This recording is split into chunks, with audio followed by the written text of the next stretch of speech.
Welcome back to another episode of Right Here in Mass. Joining me today is Cara Chatellier, who founded Bubbly Creative in February 2020, driven by her enthusiasm for nurturing business growth and leveraging her marketing creativity. Originally from the North Shore of Massachusetts and a proud UMass Amherst graduate, in 2024, Cara made the move to Brooklyn, where she's since found a vibrant community. Despite the new locale, her home will always be on the North Shore. Cara, welcome to the show.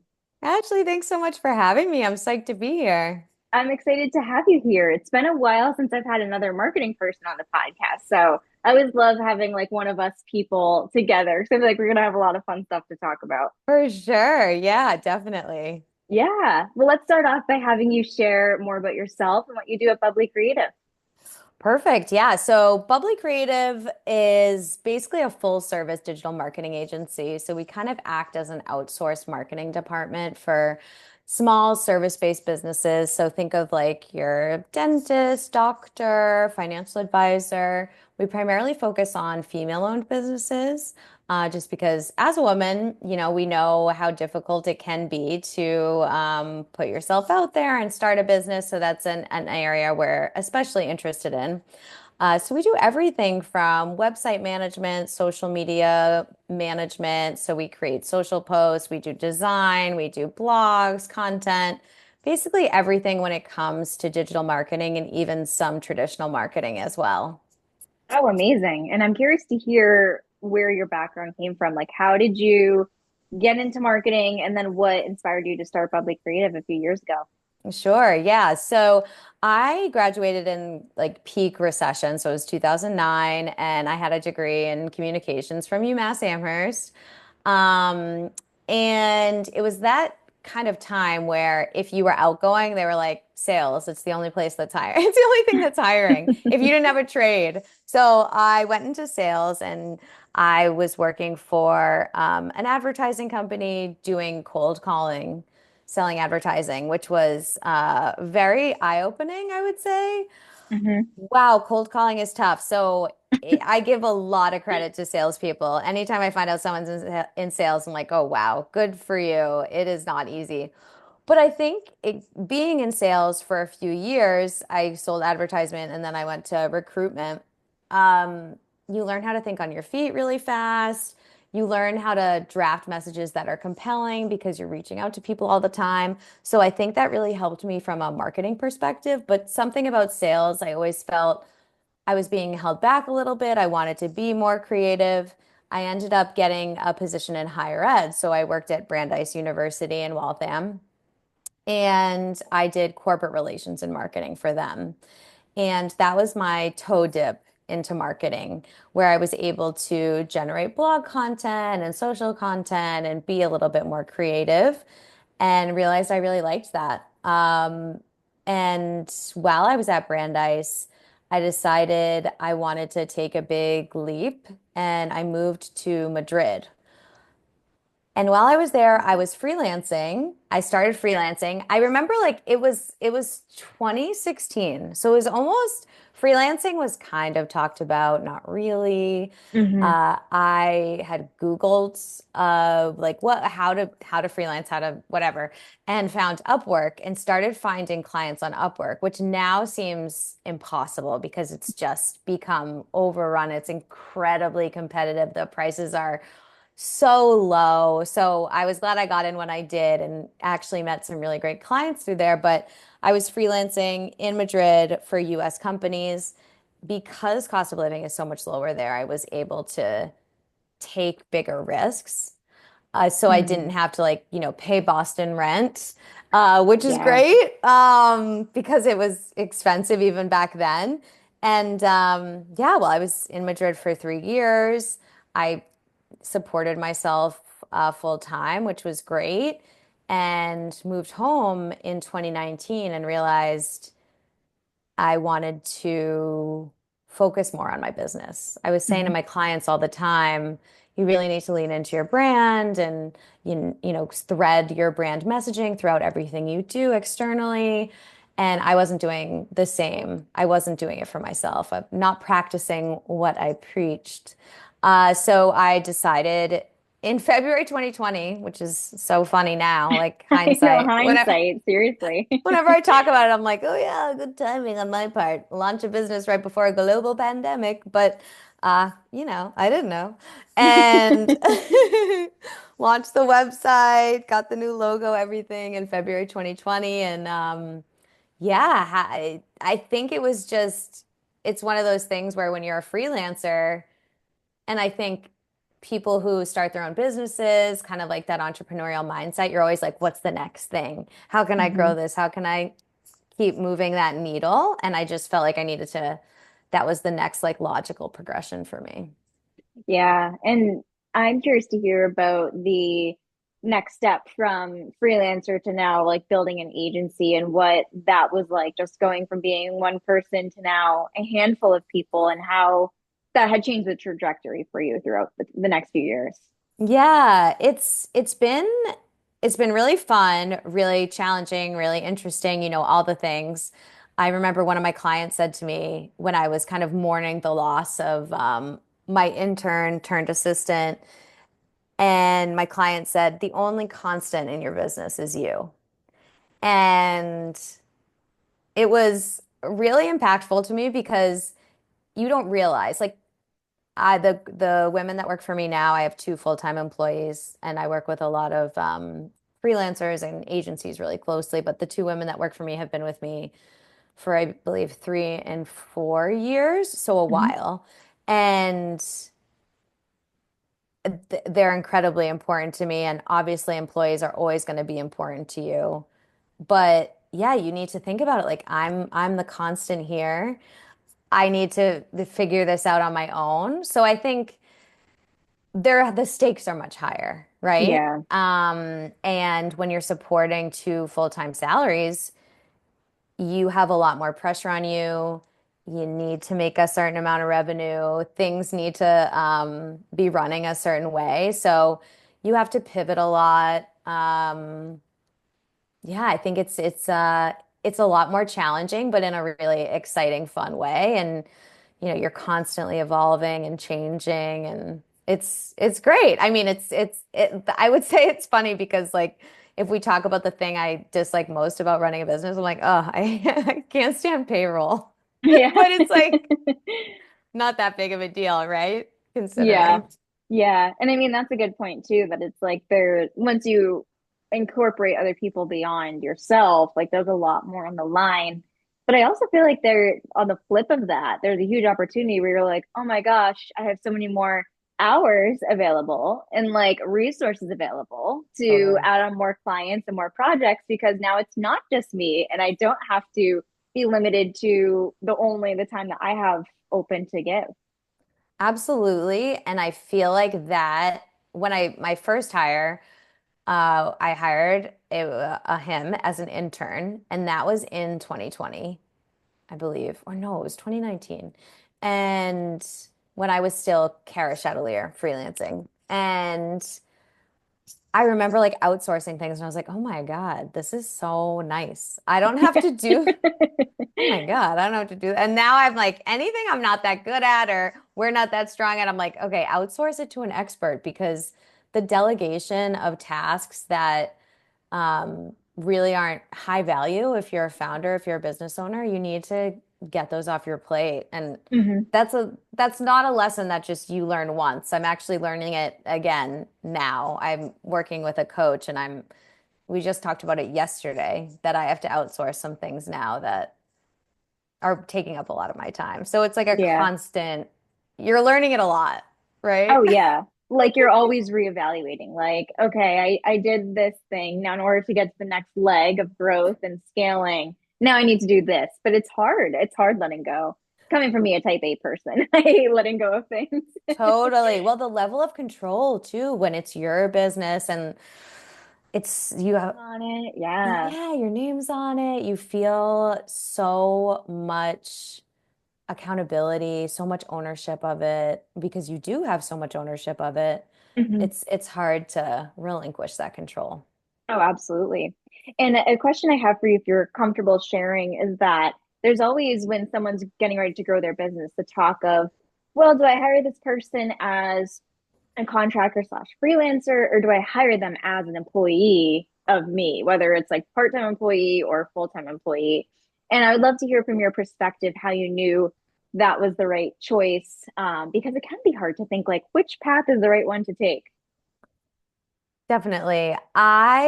So the two employees I have now that are full time, Liv and Isabel, I hired them both. They both started part time because I kind of wanted to get to know them better and be sure it was the right fit. And from a growth standpoint, that's just kind of where I was at. But I think for us, we do a ton of content. Like we generate a ton of content every month, a lot of social calendars, a lot of blog content, a lot of design. So when I got to a certain point of growth where I had enough clients, I was like, okay, full time makes sense now.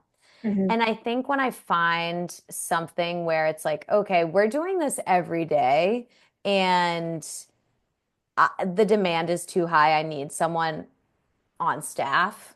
That's when I go full time. And also, it feel there is a difference from an ownership perspective of the individuals who work for you as employees and individuals who work with you as freelancers. Mm-hmm. Because for example, with my employees, like they're in my photo shoot, they're all over the website, like they are in our photos on social media, like they are a part of this. And because it's still, even after 5 years, very much ground floor, it feels like they feel very involved, which I think Mm-hmm. is really important when you're trying to like grow something and you want people who are like psyched about what you do and show up for your clients.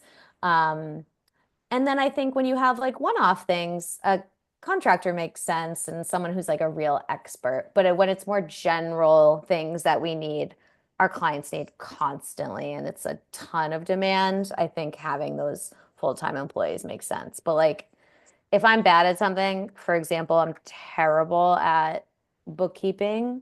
Looking at QuickBooks is hell. So you outsource that, but I don't need like an accountant on staff, right? Right. So Yeah, and I think that's a good point too, is that you can go like a case by case basis depending on where you are and what your needs are, and then being able to evaluate what's the best option for you at that time. totally. Yes, Yeah. exactly.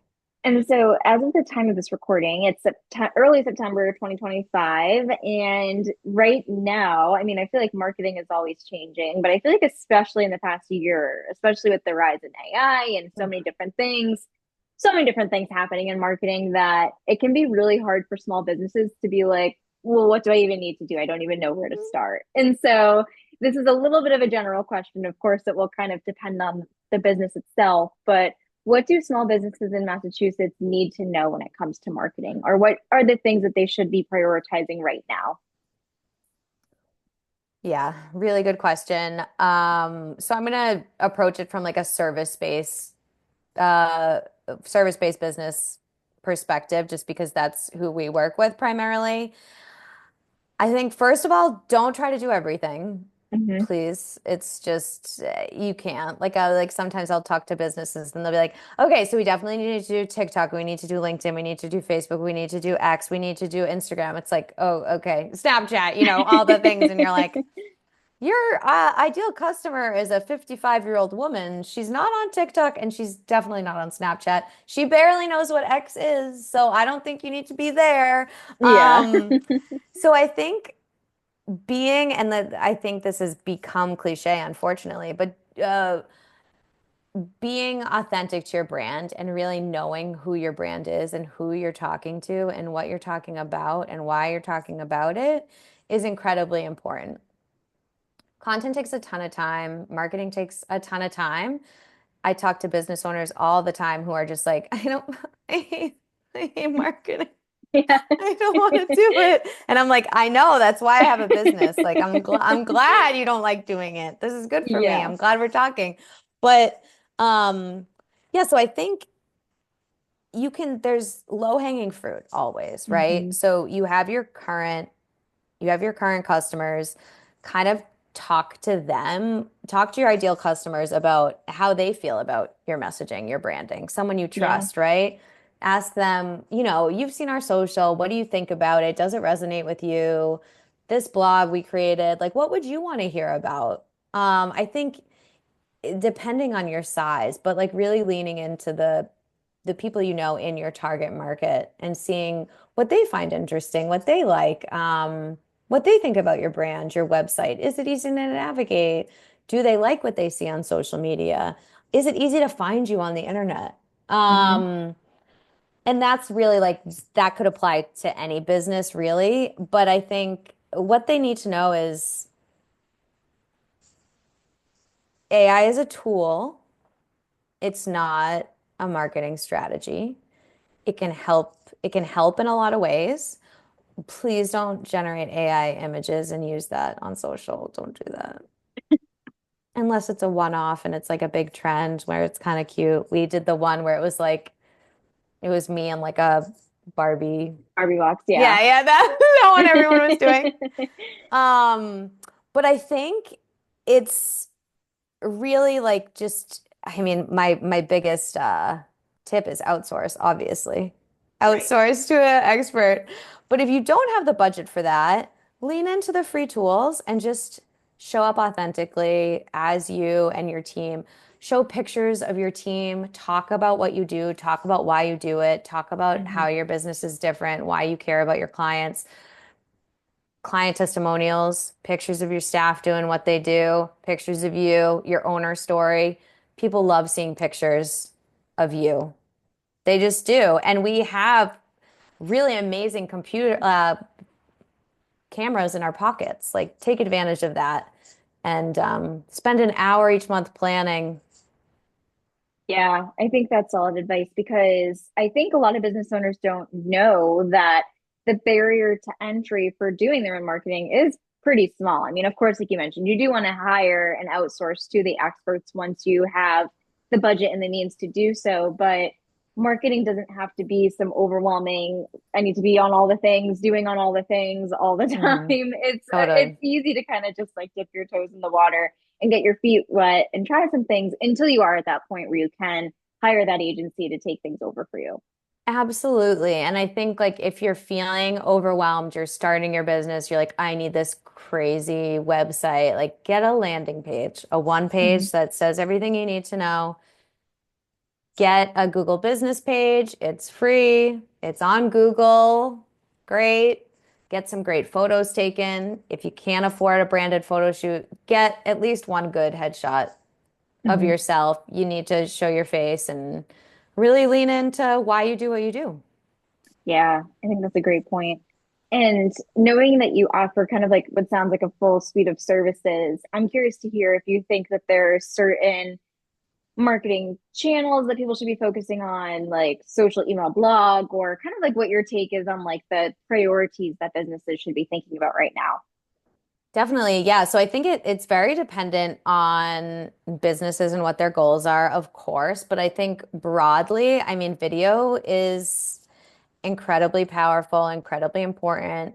If you don't show up well on video, though, there's ways you can like use your voice and some great B-roll. But try to be self-aware because sometimes if you don't show up well on video, it could actually have the adverse effect that you want. Yeah. So, if you can do video, that's great. Yeah, I think email, depending on the nature of the business, people are annoyed by email a lot, but it just works. It's so impactful. If you're product based, absolutely, you need email big time, but service based as well. I have a dentist client who was really anti-email and email marketing. And I was like, listen, let's just try for a few months. We'll lean in a little bit. I mean, referrals went up a ton.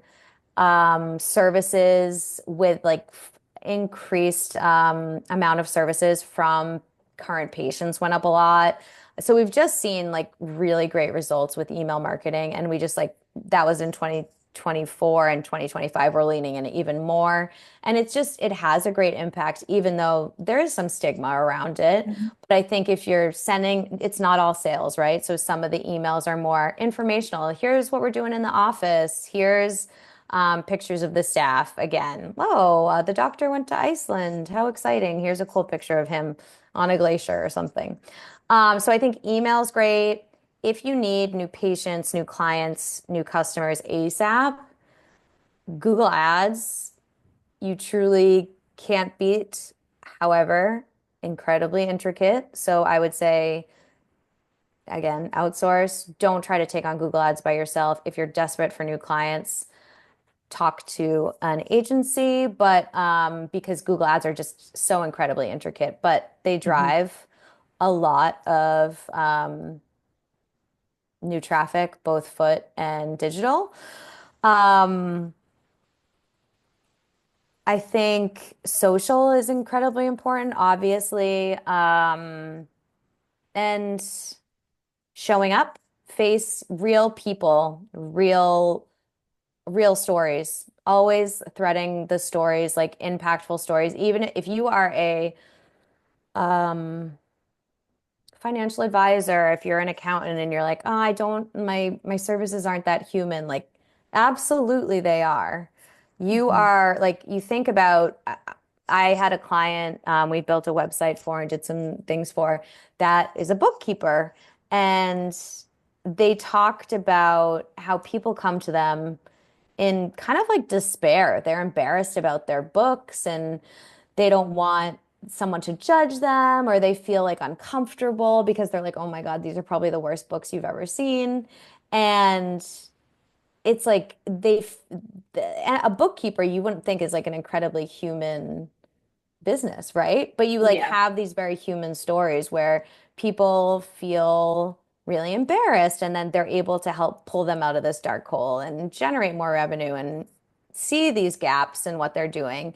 And even something like, there's these stories are just incredibly human and relatable. Because Hmm. talking to this bookkeeper, I was like, oh my God, I thought it was just me that was embarrassed about my books.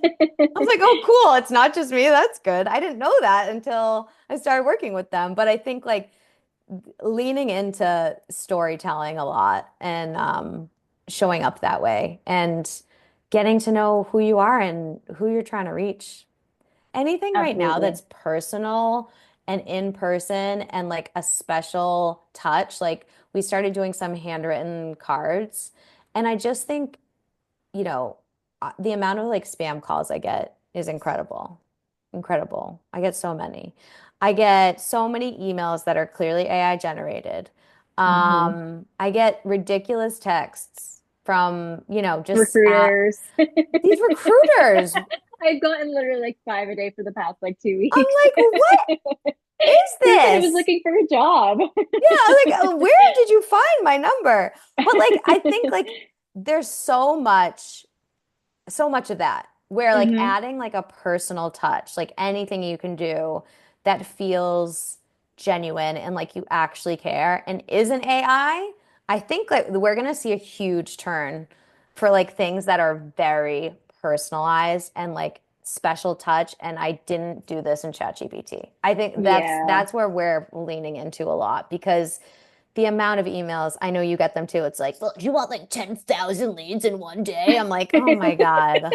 Like who can handle that? Exactly. I was like, oh no, I don't. Yeah, I am in full agreement with you, especially the turning point about going back to the personalization and the human connection. Because literally just this morning, I had this thought where I was scrolling through LinkedIn and I saw that like someone had commented on someone's post.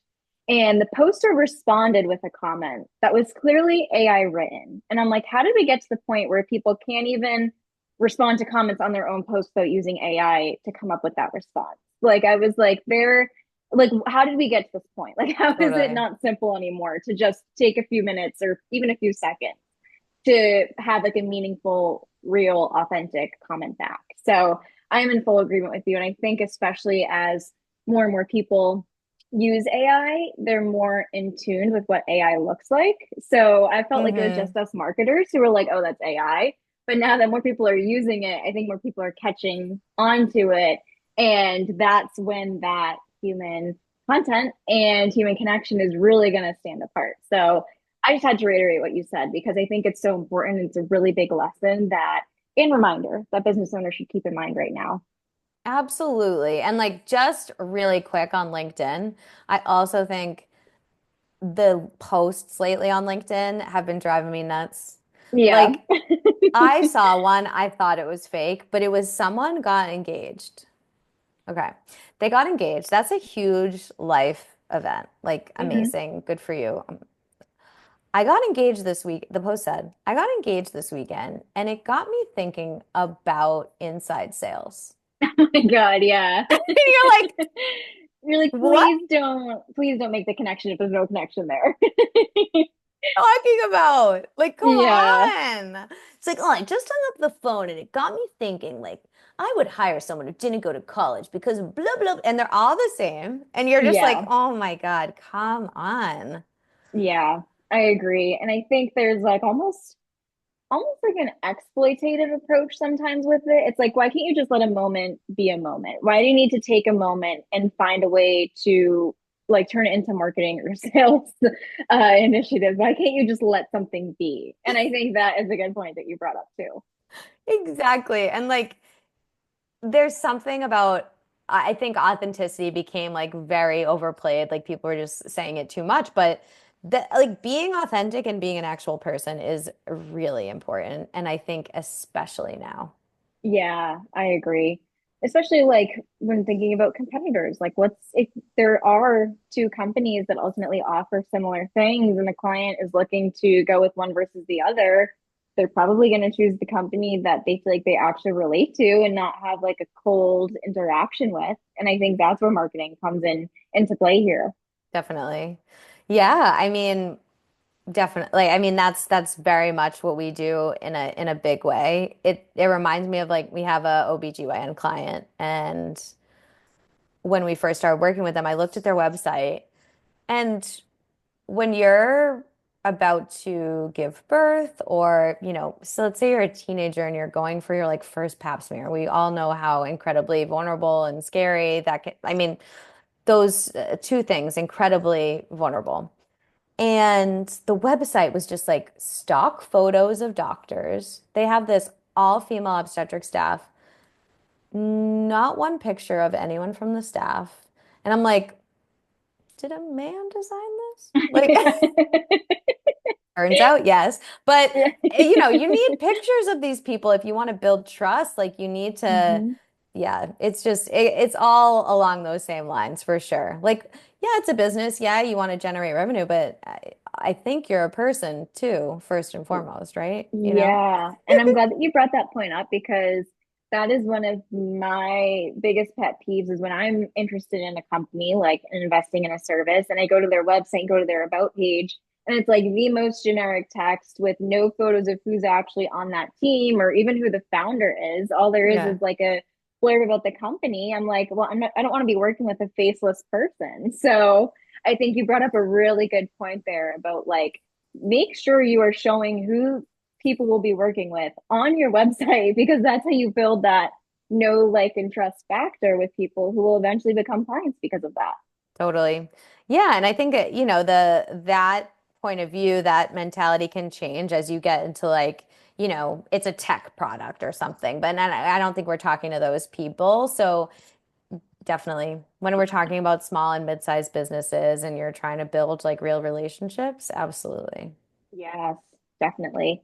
And knowing that you had started your career in sales, I want to talk about sales for a second because I think you'll have a lot of good advice for our listeners here. I feel like a lot of small business owners just struggle with sales. They feel uncomfortable with it. They don't know if they're going about it the right way.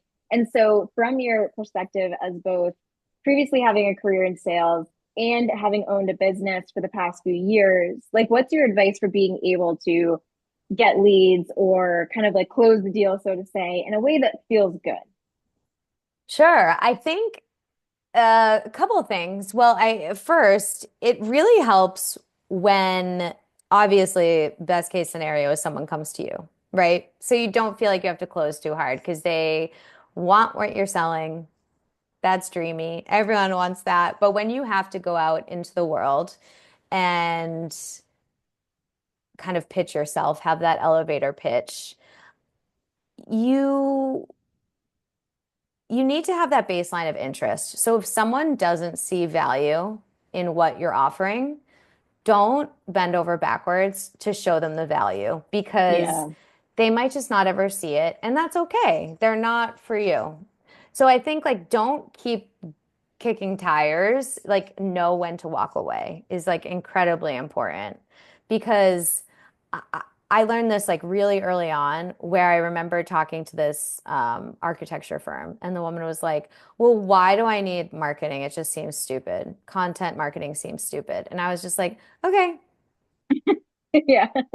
Okay. I'm not gonna waste my time continue yeah. like trying to prove it that you need it Yeah, then. no problem. I will Yeah. talk to you later. Like, I don't need to, prove to you that it's a legitimate business, but getting in front of people where they are, meeting Hmm. people, and it takes a lot of time for people, if, especially like we work on retainer, so our clients pay us a monthly fee, depending on the nature of your business like finding where your ideal client hangs out and being there, whether it's a networking event or you're speaking at a conference or you're speaking on a podcast, just try to, it's kind of like a slow process, a slow burn, like make yourself known and try and do the things where you show up when they're going to be looking for someone like you.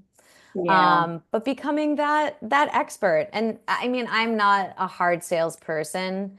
If I take a very relaxed approach to it, if I'm having a conversation with someone, I just want to know why they need help Hmm. and how we can try to meet those needs. I think really you don't want to have to like do that hard sell, be annoying with it. That's because it doesn't feel good for anyone.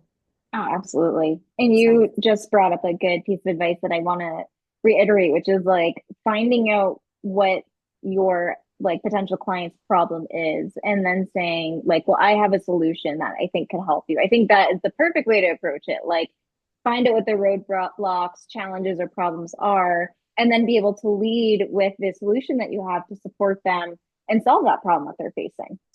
totally. And if you work with someone who's in their industry, which a lot of times, like if you're focusing on a certain industry or certain type of client, you've spoken to your client over and over again. You know what they're facing. And a lot of times, I'm sure we have a lot of the same problems in our agencies. You, like companies tend to have the same problems over and over. Like hospitals a lot of times like there's problems with software and there's problems with administrative staff and there's like no shows with patients and like so things that are just like copy and paste for every client. So it's like, Hmm. okay, how can I have a pretty good idea of what they might be dealing with. So how can doctors have no time. Like how can I help? How can I help? I know Oh, how yeah. I can pitch this properly. Yeah. Absolutely. Yeah. And now that you've shared some advice for people in regards to sales, I'd love to hear your advice that you give just for someone starting their entrepreneurial journey. So, since you had started Bubbly Creative about 5.5 years ago, what's one thing you know now that you wish you knew back then when you first started? Ooh, that's a really good question. Okay. So one thing that I've always kind of done, so I love Tina Fey. I read her book Bossy Pants, and I always butcher this, but the sentiment is there. I like say yes and figure out the rest later. So I still do that to an extent where I know I can like find an expert to pull in as needed. So I think that definitely still that. Like I also pause, but that mentality, like being like, I know I can do it. I just need to find the right person to help me. I think that has served me well. But what I would say to my former self is like, you're going to be scared. You're going to have to, if this client or this project feels a little scary, you can do it. You just need to like take it bit by bit. Like Hmm. how do you eat an elephant? It's like one bite at a time. I still get that like same fear if it's like a big client or a big project and it feels like, okay, this is a lot to take on and you just have to take it step by step. And every time, because I'll always like bust my butt to make sure I'm doing everything I can for our clients. So it's like, it's always going to turn out well if you have the skills and the effort, which I know we very much do. So just knowing like sometimes you're going to be scared and that's okay. Do it scared. Yeah, I love that advice because imposter syndrome is real. And I think that you bring up such a good point that there ultimately is a difference between like saying no to a project because it's genuinely outside of like your scope of expertise, but Totally. saying no to a project because you're just worried and you feel like you're going to fail and you don't want to fail. So you're just like protecting yourself. So I love Right. that you kind of alluded to that point of like knowing which one it is, and more times often than not it's going to be like you're just doubting yourself and you fully have the resources and skills and capabilities to do it and do it well. Definitely. Yeah, I think I like right now if I know very well what my expertise is. I think early on I was like a little more like, okay, I'll help anyone. Now it's like very different, but saying yes to a lot of things and figuring it out and kind of like seeking expertise did help me to learn exactly who I wanted to work with. So I think like it did end up serving me well. But also I think a huge thing is outsourcing when you're Mhm. not an expert at something, finding people who are that you can trust, finding great people that you can work with who don't have to be employees, who can be maybe it's another agency or maybe it's a great freelancer or someone you know is reliable and you can call in a pinch. Oh yeah. Yeah, I think having like that circle of people that you can lean on and who are like your go-to people to bring in for different projects, I think is huge. And that's one of my favorite things about marketing, that there's so many ways to collaborate and support one another and be able to create great outcomes for the clients that you're working on. Totally, and everyone has different likes and visions, so it's nice too if you can just like bounce an idea off someone if they have something totally different that they see for it. I love that. Yeah, absolutely. And knowing that the North Shore is your sphere, I would Hmm. love to hear what your favorite local businesses are to support in that area. For sure. Yeah. So one I have to shout out because it's my sister. She has a small business on Etsy. So she lives in Beverly and she makes sale bags from recycled sales. Oh, fun. Yeah. So these like really cool tote bags. They're all different sales. She does like custom designs on them. It's called Oceanside Sale Bags. So I'll shout out my sister Danielle. She's amazing. Um, and then I lived in Salem for a couple of years, and if you're like a high-end restaurant experience, Sedler is great. Lulu's Cafe, they have this amazing tuna salad that I think about all the time. And like You're like, can amazing. they ship that to Yeah, me? right. I'm like, can I get one? Amazing baked goods too, like really good baked goods, cupcakes, like everything. Um Atomic Cafe in Beverly is good. They have a sandwich, a turkey panini I really like there. It's like some kind of Dijon sauce on it that's really good. And then next to that, Worthy Girl thrift shop, really good thrifting there. Oh, fun. I love that you kind of covered it all. Yeah. Accessories, food, clothes, you got it all there.